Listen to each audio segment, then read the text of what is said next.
Bien sûr, nous avons beaucoup de chagrin, mais en même temps, nous avons la mémoire d'un homme qui a été un serviteur.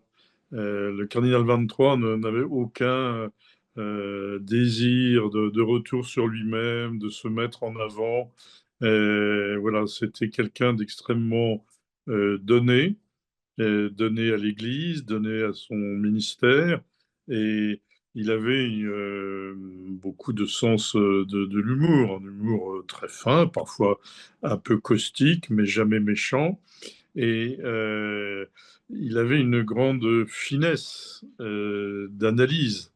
Et je pense que c'est cela, entre autres, que je retiens, sa capacité à anticiper les conséquences d'une décision d'église qui est prise.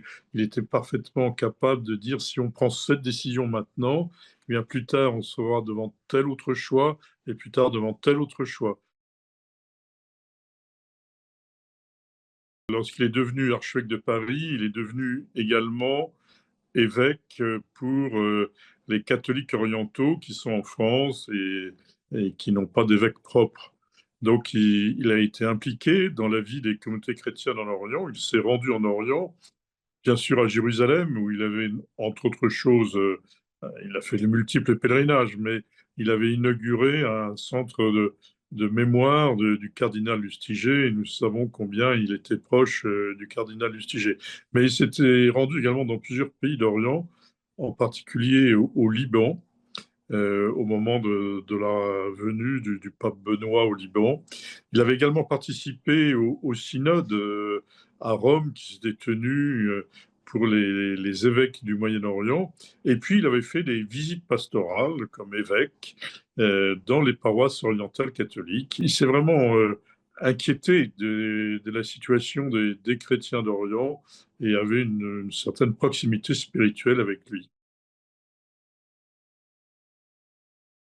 Pour ma part, en retenant tout cela, je ne peux pas m'empêcher aussi de retenir le rôle qu'il a joué dans la fondation de la Maison Saint-Augustin et du Séminaire de Paris, ayant été dans l'équipe qui a assumé la création avec Monseigneur Éric Aumônier, qui était un proche ami du cardinal 23.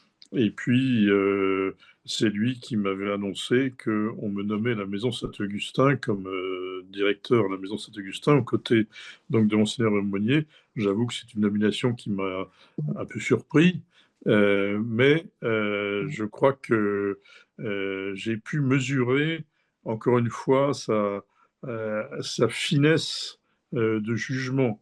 Il nous est arrivé à la Maison Saint-Augustin, il y avait un séminariste auquel on ne voyait vraiment pas quelle décision suggérer à l'archevêque de Paris. Monseigneur 23 est venu, on lui a expliqué notre difficulté, et en quelques minutes, il nous a éclairé sur ce sur quoi nous devons ce que nous devons prendre en compte pour exercer notre jugement. Et c'est devenu lumineux, effectivement, une fois qu'il nous en a parlé. Et c'était un homme, voilà, c'était le serviteur fidèle, qui ne cherche rien pour lui-même, mais qui est totalement donné à sa mission au service de l'Église dans son ensemble.